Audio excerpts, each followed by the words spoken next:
Segunda onda, a segunda fase, o segundo momento do movimento feminista. Quem costura a primeira com a segunda, quem faz a ponte, é a Simone de Beauvoir. Simone de Beauvoir vai publicar em 49 uma obra chamada O Segundo Sexo. E é nessa obra que ela afirma, olha, não se nasce mulher, ninguém nasce mulher, torna-se mulher. Ela vai fazer o grande favor de valorizar a condição do gênero. Sai o sexo enquanto componente biológico e entra o gênero como um componente de construção social. Não se nasce mulher, torna-se mulher. Esse tornar-se mulher, ele é decorrente de uma série de valores que são construídos socialmente.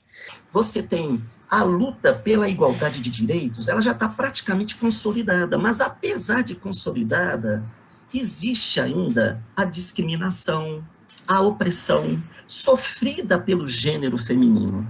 Então a Simone de Beauvoir, ela vai refletir sobre a questão do gênero. Sexo é uma coisa dada pelo biológico, pelo físico.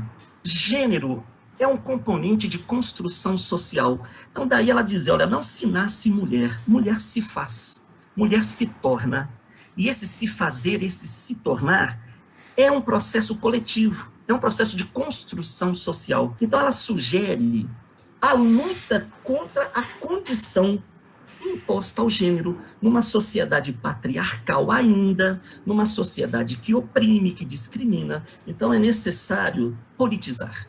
Política na Grécia Antiga era a arte do debate. Então, ela busca essa ideia da política. Tudo é político. Então, a sua submissão, a sua opressão, a discriminação é político, porque o poder é um poder que reflete uma ordem sexista masculina, que não está nem aí para o preconceito, para a opressão, para a piadinha. Então, nesse contexto, é necessário debater. Então, vamos politizar.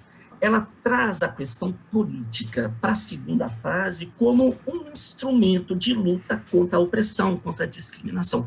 A igualdade jurídica já está assegurada, mas é necessário assegurar agora a luta contra a opressão, a discriminação, o preconceito. Se a primeira fase, se a primeira onda do movimento feminista, ela se expressou na luta por igualdade de direitos, a segunda onda vai dizer que o buraco é mais embaixo, que não é só lutar por direitos, é lutar também contra o preconceito, contra a discriminação. Porque, independente de ter assegurado o direito de voto, as mulheres continuam sendo discriminadas. Então, nesse contexto, a Simone de Beauvoir, ela levanta a reflexão, a opressão sobre a mulher, independente da luta da primeira fase ter assegurado tantas coisas importantes. A segunda fase, ela vem refletir a posição em favor da luta, da resistência contra o preconceito, contra a discriminação, dentro de uma sociedade ainda sexista, o poder sexista dos homens. Então, nesse contexto, você tem, na segunda onda, o movimento feminista pegando carona em algumas manifestações, em alguns movimentos sociais. Por exemplo, você tem na década de 60 o movimento pelos direitos civis nos Estados Unidos. Quem é que protagoniza esse movimento? Os negros, que querem acabar com a discriminação racial, em especial no sul dos Estados Unidos. Quais são as estratégias do movimento pelos direitos civis? Você tem duas. Você pode caminhar junto com Martin Luther King, a resistência pacífica, I Have a Dream, ou você pode caminhar com a Angela Davis, que é uma militante socialista, que defende a autodefesa contra a perseguição e a violência praticada pelos componentes da Ku Klux Klan, pelos supremacistas brancos. Os negros entenderam que deveriam se autoproteger. Surge, então, nesse contexto, em 67, um partido socialista chamado Partido do Black Panther, Panteras Negras. E grandes militantes, grandes mulheres participando na luta pela igualdade de direitos e também na luta contra a discriminação racial e social. Bom, nós temos também o movimento hippie. O movimento feminista pega carona também no movimento hippie, que é um movimento de jovens de classe média, escolarizados, que defendiam não só o pacifismo, a resistência à guerra do Vietnã, não só o naturalismo, a crítica à sociedade de consumo, também o conservadorismo, os valores conservadores da sociedade burguesa, defendendo a liberalização dos costumes, a revolução do comportamento, o sexo livre, a droga e o rock and roll. Muito bem, o feminismo também pegou carona no movimento hippie, só que o feminismo percebeu que os jovens de classe média, escolarizados, naturalistas, etc., eram ainda machistas, tá? Não haviam entendido ainda a condição de opressão vivida pelas mulheres. Então tem lados positivos, sim, tá? Mas assumidamente o movimento hippie ele não havia abraçado ou não havia entendido ainda a essência do movimento feminista, que é uma essência que luta contra uma opressão maior, né? O preconceito e a discriminação. Aqui você tem, na luta contra esse preconceito, 400 feministas em Atlantic City Convention Hall. No prédio da convenção de Atlantic City, seria realizado o concurso de Miss América. Para protestar contra o concurso de Miss América, interpretado pelas feministas como uma forma de mercantilização da imagem da mulher, era um concurso patrocinado pela indústria de consumo, né? Leia-se indústria de cosmético, indústria da lingerie, ou seja, utilizando a mulher enquanto merchandise para ampliar o lucro das fábricas de lingerie, etc. Então, contra o uso inadequado, indevido da imagem da mulher, não a mulher em essência, talentosa, academicamente preparada, mas a mulher de corpo bonito apenas. Contra esse tipo de atitude, você tem as 400 feministas no passeio da convenção do prédio do Atlantic City, estendendo roupas íntimas, cílios postiços, sapatos de salto alto, espartilhas, cintas, etc. Muito bem, para protestar contra a indústria de cosmético, para protestar contra a indústria de lingerie. Você tem a imprensa que estava fazendo a cobertura, falou no outro dia que elas incendiaram os sutiãs. Não houve nenhuma queima dos sutiãs, mas a atitude de protestar contra o concurso de Miss América, estendendo no chão os símbolos dessas indústrias patrocinadoras que transformavam a mulher em símbolo de cosmético, etc., foi incendiário. Bom, por fim, voltando agora no Brasil, o movimento feminista no Brasil, na década de 70, que é uma década de regime autoritário, também não se amarela. Nós vamos ter o Comitê Feminino pela Anistia no Brasil, nós vamos ter em 78 a Lei do Divórcio, e posteriormente, na década de 80, já na democratização, aí surgem, para atender à pressão exercida pelo movimento no Brasil, a Delegacia de Atendimento Especializada à Mulher, o Conselho Nacional dos Direitos da Mulher e, enfim, a Lei Maria da Penha. Maria da Penha, ela é uma cearense, vítima da violência doméstica, mas que teve a coragem de denunciar essa violência. E a partir daí, em 2006, no governo Lula, você tem a aprovação de uma lei mais rigorosa contra a violência doméstica. Bom, a violência contra a mulher, independente das conquistas jurídicas, ainda é uma luta sem fim. Estima-se que no Brasil 536 mulheres são vítimas da violência doméstica por hora.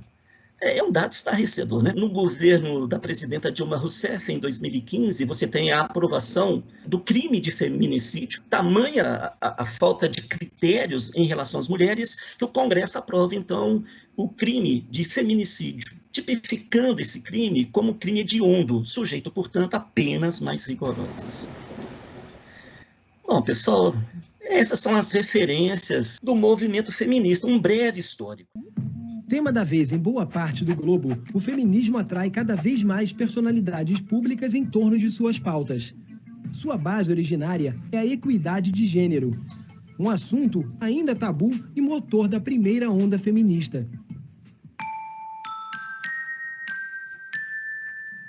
Com Com início no final do século XIX, a primeira onda feminista foi marcada pela luta por igualdade política e jurídica e levou para as ruas especialmente mulheres brancas e de classe média. O direito ao voto e a uma vida fora do lar estavam entre suas principais reivindicações. No Brasil, o grande nome ligado à primeira onda é o da nordestina Nísia Floresta, que desafiou os limites do seu tempo para seguir uma trajetória que a tornaria educadora e escritora. É de Nísia o primeiro livro no país a tratar do direito das mulheres. Nos anos 60 e 70, entra em cena a segunda onda feminista, e com ela, o direito ao corpo e ao prazer. O aborto, a violência sexual e a homossexualidade ganhavam atenção mundial e chegavam aos ouvidos brasileiros pela imprensa alternativa. Na passagem para os anos 80, as demandas trazidas pelas mulheres negras são incorporadas. Angela Davis e Patricia Hill Collins são alguns nomes do feminismo negro, que traz para o centro do debate o gênero associado às categorias de raça e classe, fragmentando o discurso universal.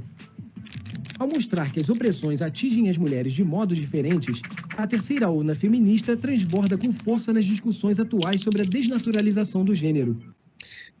Bom, pessoal, nós temos ainda essa terceira onda. Se a Simone de Beauvoir desnaturalizou a ideia do sexo, nós vamos ter a terceira onda, que é um outro tema, que vai desnaturalizar a questão do gênero. Então é o seguinte, independente da minha condição humana de gênero, o meu reconhecimento, a minha valorização, o meu agradecimento pela contribuição da mulher para o aperfeiçoamento da trajetória humana, pela coragem recorrentemente demonstrada ao longo dessa trajetória, saindo em defesa da igualdade em seus diferentes sentidos e no combate à discriminação em suas diferentes formas de manifestação. Sagradas, sim, porque são as portadoras da espécie. Guerreiras também, porque não se furtaram à luta para a sobrevivência e para o progresso dessa espécie. Do ponto de vista fisiológico, enfrentando as oscilações hormonais, e do ponto de vista sociológico, enfrentando o sexismo da sociedade patriarcal. Nascer mulher já é um grande desafio. Tornar-se mulher, uma grande aventura. Parabéns a todas vocês. Continuem guerreiras como Joana d'Arc, Dandara, militantes como Berta Lutz, Malala, Greta Thunberg, criativas como Frida Kahlo e corajosas como Maria da Penha. Como diria o meu amigo argentino Ernesto Che Guevara, firmes, sem jamais perder a ternura. Essa é a minha mensagem. Muito obrigado a todas vocês, a uma grande oportunidade que vocês me ofereceram. Obrigado.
Thank you.